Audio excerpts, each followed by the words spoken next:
और बहुत महत्वपूर्ण बिंदु उठाए हैं आपने। मैं साहू जी आपके पास आऊंगा, फिर मैं सुनील जी के पास आऊंगा। भारत हमेशा ये कहता रहा कि ना मैं लेफ्ट में हूं राइट में हूं, मैं तटस्थ हूं। लेकिन कुछ समय पहले भारत में जर्मनी के वाइस चांसलर आए जिनका नाम हैबक था, और उन्होंने कुछ कहा, और परसों जर्मन एम्बेसडर ने कुछ कहा, सेम चीज कही। तो जब मैंने उसके ऊपर कुछ हफ्ते पहले जब अपना एपिसोड बनाया तो मुझे कुछ लोगों ने फोन किया, आप आजकल क्या वाइस चांसलर के ऊपर एपिसोड बना रहे हो? तो मैंने कहा मैं समझा नहीं। कहता हिंदुस्तान में तो 100 वाइस चांसलर हैं, तो क्या आप जर्मनी के वाइस चांसलर भी बनाओगे? मैंने कहा आपको मालूम है जर्मनी में चांसलर और वाइस चांसलर किसको कहते हैं? कहता जो भारत में वो वहां पे है, और ये हमारे एक सत्ताधीशों वाले में से पार्टी में से एक थे। मैंने कहा पहले जाके अपनी बुद्धि का जो ना थोड़ा जाके वॉशिंग मशीन में धो लीजिए, और जरा जाके देखिए कि राष्ट्र प्रमुख जो जर्मनी के होते हैं उन्हें क्या कहते हैं। उन्हें चांसलर कहते हैं, और उनके जो हमारे यहाँ जो उपराष्ट्रपति होते हैं वहां उनको वो वाइस चांसलर कहते हैं या डेप्यूटी चांसलर कहते हैं। उनका नाम हैबक है। उन्होंने कहा था कि एक बड़ी महत्वपूर्ण बात कही थी भारत के संदर्भ में, भारत में रह के कही कि ये दुनिया में आप तटस्थ नहीं रह सकते, या तो आप लेफ्ट में हैं या राइट में हैं, या तो आप एग्रेसर आक्रमणकर्ता के साथ में हैं या आप पीड़ित के साथ में हैं। ये उन्होंने कहा था यूक्रेन और रशिया के संदर्भ में। यही बात जर्मन एम्बेसडर का लंबा 1 पेज का इंटरव्यू आता है अभी 2 दिन पहले, तब भी बात कही आप तटस्थ नहीं रह सकते, आपको जल्दी ही फैसला करना होगा। स्थितियां दुनिया की ऐसे आ रही हैं कि आप इधर हैं या उधर हैं। ये बात बिल्कुल सही है। कभी कभी लगता है कि आप तटस्थ होकर बहुत कुछ कहना चाहते हैं, लेकिन कोई दुनिया का मैच सेंटर लाइन पे खड़ा होकर नहीं खेला जाता। या तो लेफ्ट के फ्लैंक से खेलते हो, राइट के फ्लैंक से खेलते हो साहब। बीच में तो सिर्फ रेफरी भी नहीं रहता, वो भी कभी इधर चला जाता है कभी उधर चला जाता है साहब। साहू साहब, जो बात अशोक भाई ने कही है बहुत इंपॉर्टेंट बात कही है, और जो लावरोव ने कही कि मैं किसी भी ऐसी डिक्लेरेशन पर साइन नहीं करूंगा जो रशिया के खिलाफ जाती हो, तो यहां तो लाइनें पहले खिंच चुकी हैं, तलवारें निकल चुकी हैं। भारत जो बीच में रह के सोचता था कि मैं तटस्थ हूं तो इधर वाले भी आएंगे उधर वाले भी आएंगे, ना इधर वाले आए ना उधर वाले आए, दोनों ही धोखा दे गए। साहू साहब। थैंक यू, बहुत धन्यवाद दिनेश जी। और ये जो पैनल है बड़ा डिस्टिंग्विश्ड पैनल है। तो अभी जो अशोक साहब ने बताया ये तो बहुत कुछ बताया। तो अभी जो है देखिए, उन्होंने जो वानखेड़े साहब ने जो बताया, अशोक वानखेड़े जी ने, कि ये G20 में पूरा देश भर जितना प्रोग्राम हो रहा है, G20 फिल्म फेस्टिवल में, उसमें अभी IIC में गया था, वहां लिखा हुआ है कि G20 फिल्म फेस्टिवल। अच्छा, G20 स्कूल में हो रहा है, कॉलेज में हो रहा है, यूनिवर्सिटी में, पता नहीं क्या क्या हो रहा है। तो मुझे लगता है कि ये एक डोमेस्टिक कंजप्शन के लिए काफी कुछ हो रहा है। जो लास्ट ईयर करना था हमको, हमने कहा कि नहीं, हम 2023 में लेंगे। तो ये जो डोमेस्टिक कारण किसी किसी लिए हो रहा है तो सबको मालूम है, ठीक है ना। विश्व गुरु का एक पहचान बनाने के लिए कि प्राइम मिनिस्टर मोदी के नेतृत्व में हम ऐसे कर रहे हैं। लेकिन समस्या क्या है? समस्या जो है, चाहे अभी तो डिप्लोमेटिक फेल्योर तो नजर में आ रहा है। जब रशियन प्रेसिडेंट नहीं आ रहा है, और आपने तो बताया कि चाइनीज प्रेसिडेंट भी नहीं आ रहा है, तो इसका मतलब है ये पूरा सूचना देता है कि हमारा फेल्योर है, डिप्लोमेटिक फेल्योर। देखिए, रशियन प्रेसिडेंट नहीं आ रहा है, बहुत सारे कारण है कि वो देश जो है एक युद्ध में लगा हुआ रहे, यूक्रेन के साथ युद्ध चल रहा है। लेकिन जो हमारा नेबर, जो नॉर्दर्न नेबर जो चाइना का, वो नहीं आ रहा है। वो नहीं आने का अब तो शायद मुझे लगता है कि क्लियर हो गया है, स्पष्ट हो गया है। मुझे पता नहीं अभी तक हुआ है कि नहीं। हो गया, क्लियर हो गया सर, फाइनल हो गया सर, उनका प्रधानमंत्री आ रहा है सर। हाँ, प्रधानमंत्री। तो इसमें क्या होगा ये देखिए, ये एक डिप्लोमेटिक फेल्योर। अगर G20 में चाइना नहीं आ रहा है और हमारा इसमें कंट्रीब्यूशन है, हमारा डिप्लोमेटिक फेल्योर को ये डिप्लोमेटिकली हम जैसे करना चाहिए था नहीं किया। अभी देखिए, अगस्त में क्या हुआ? Farmer army chief, farmer air force chief, farmer navy chief. तो उन्होंने सरकार ने ताइवान भेज दिया। अच्छा, चाइना ने प्रोटेस्ट किया। I was talking to former a distinguished foreign service officer, a great diplomat, 64 batch, 1964 batch IFS, Mr. Fabian. ये such great insights। उन्होंने कहा कि what was the need, वो क्या जरूरत था कि सारे तीनों farmer army chief, navy chief और एयरफोर्स चीफ तीनों को ताइवान भेजने का क्या जरूरत था।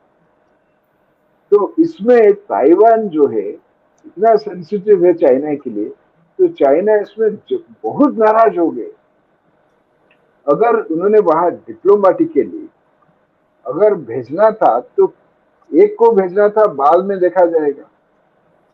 सो देखिए अभी जो चाइना का स्ट्रैटेजी क्या है, चाइना का स्ट्रैटेजी है कि वो बोलता है कि हम तो समान है यूएसए के साथ, अभी हम जो है इक्वल है, यूएसए के साथ इक्वल है।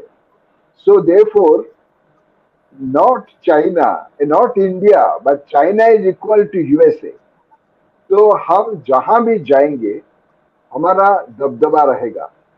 अभी देखिए साउथ अफ्रीका में क्या हुआ, ब्रिक्स समिट में चाइना को जी को रिसीव करने के लिए कौन आया था, और हमारा प्रधानमंत्री को रिसीव करने के लिए वो जो कंट्रोवर्सी हुआ वो मैं जाना नहीं चाहता हूं उसमें। अच्छा, तो इसके बाद चाइना का देखिए डिप्लोमेसी में जो होता है, you need to understand nuances होता है उसमें।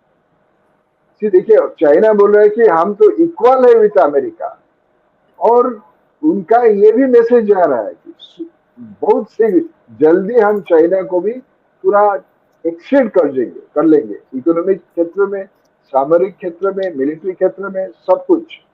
तो इसमें ये जो परिस्थिति अभी जो है, अभी देखिए क्या हो रहा है कि चाइना मिस्टर फैबियन बड़ा अच्छा इंटरप्रिटेशन दिया था।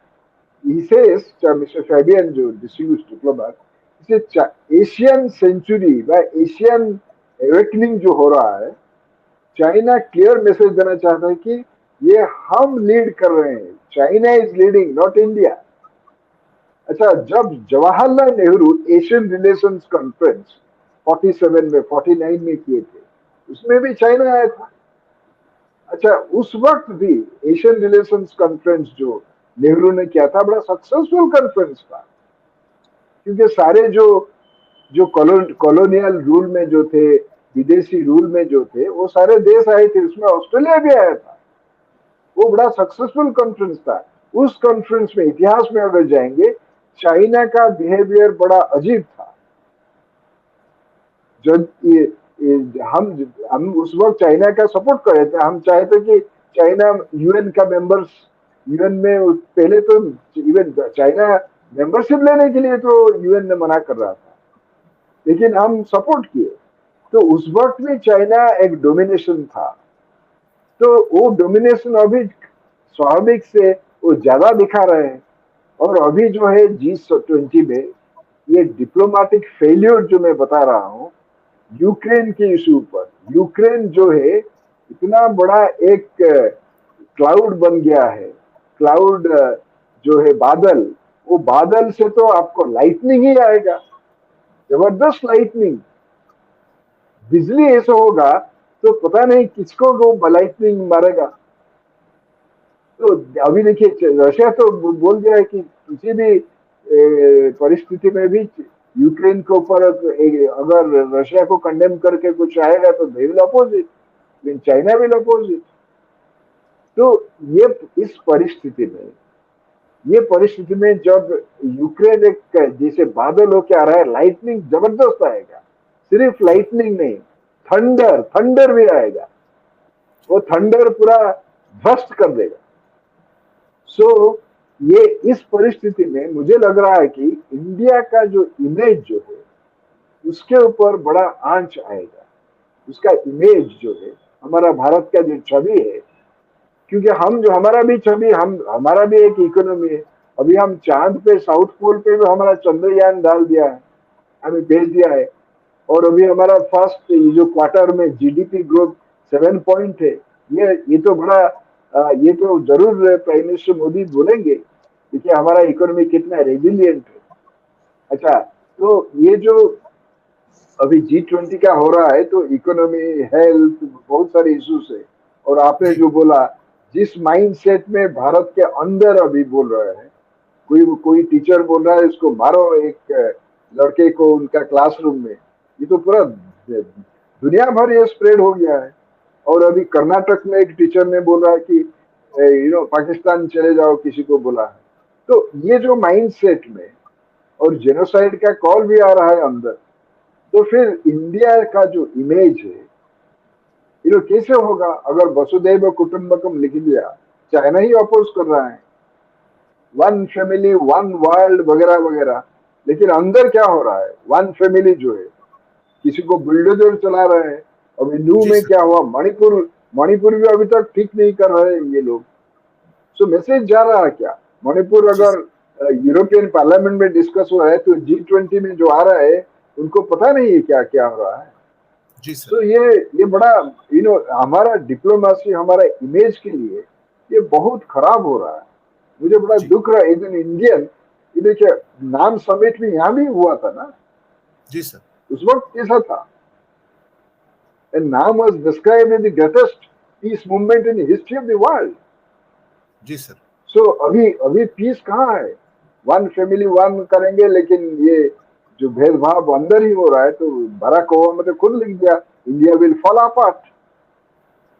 जी सर। तो इसीलिए हमारा डिप्लोमेसी ठीक से उसको करना पड़ेगा। There is a great diplomat as our foreign minister, but he himself says China is a bigger economy and we are a smaller economy. ये थोड़ी डिप्लोमेसी है, जी सर। जी sir. This is a self goal.